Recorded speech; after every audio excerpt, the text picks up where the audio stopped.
যেগুলো আমরা পাই সেগুলোকে আমরা সঠিকভাবে ব্যয় করি কিনা, যার কাছে টাকা যাওয়ার দরকার তার কাছেই যায় কিনা। আমরা আন্তর্জাতিকভাবে একটা ক্লাইমেট ফিন্যান্সের সংজ্ঞার কথা বলেছি।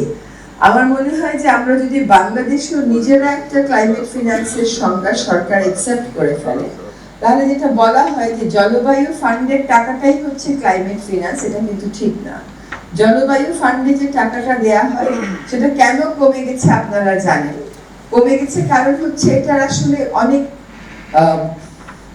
অপব্যবহার হচ্ছিল, যার জন্য এক পর্যায়ে এই টাকাটার পরিমাণটা কমিয়ে দেওয়া হয়েছে।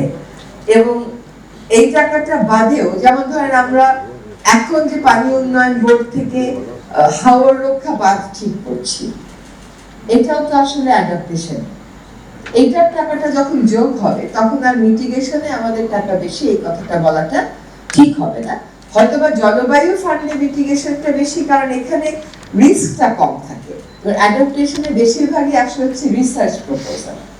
তারপরে আবার কথা উঠবে রিসার্চের জন্য 10 কোটি টাকা দিছিলেন, রিসার্চে তো কোনো ফল হয় না। তার থেকে যদি আমি বলি আমি সোলার লাইট লাগিয়ে দিছি, সোলার লাইট গুলো গুনে বলবে সোলার লাইট গোনা গেছে। তো আমার মনে হয় যে পয়েন্ট গুলো ভালো। আমরা জলবায়ু পরিবর্তনের ফান্ডের ক্ষেত্রে আমার যিনি পূর্বসূরি ছিলেন তিনি কিছু গাইডলাইন দিয়ে গেছেন।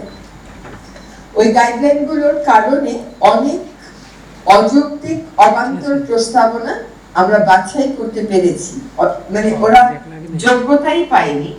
বাকি যেগুলো এসেছে তার মধ্যে আসলে অ্যাডাপ্টেশন মিটিগেশন মিলেছিল। এবার মাত্র আমরা 7টা প্রকল্পকে নিতে পেরেছি। নানান ডামাডোলে অনেকে আবেদনও করতে পারেননি। এই 7টার মধ্যে 7টাই হচ্ছে সরকারি প্রতিষ্ঠান।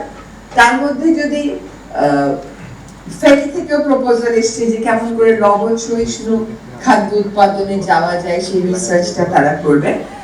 কিন্তু আমাদের ক্লাইমেট ফান্ডে আমরা আসলে 50-50 যেটা ইন্টারন্যাশনালি দাবি করি, সেটা দাবি করব কিনা সেটা একটা আলোচনার বিষয়। দাবি করলে তার সুবিধাগুলো কি, দাবি আর আমরা এখন যেভাবে চলছি সেভাবে চললে তার সুবিধাগুলো কি, এই সবগুলো একসাথে মিলে একটা আলোচনা করলে আমার মনে হয় যে এটা একটা সন্তোষজনক পর্যায়ে যাবে। আমি আমার সহকর্মী যারা আছেন তাদেরকে অনুরোধ করব জলবায়ু পরিবর্তনের ফান্ডটা নিয়ে যেহেতু আমরা নতুন করে দায়িত্ব নিয়েছি, আমরা যদি ওই আগের গাইডলাইনটা, যেটার কারণে আসলে অনেক অপ্রাসঙ্গিক অপ্রয়োজনীয় প্রকল্প আমরা বাতিল করতে পেরেছি, যদি আমরা সত্যি মনে করি যে আমাদের বেশি টাকাই অ্যাডাপ্টেশনে যাওয়া দরকার, আমরা সেটা করব। কিন্তু আসলে 10 কোটি টাকার সিডিকেই তো দেই, 10 কোটি টাকা দিয়ে খুব বেশি অ্যাডাপ্টেশন হবে না।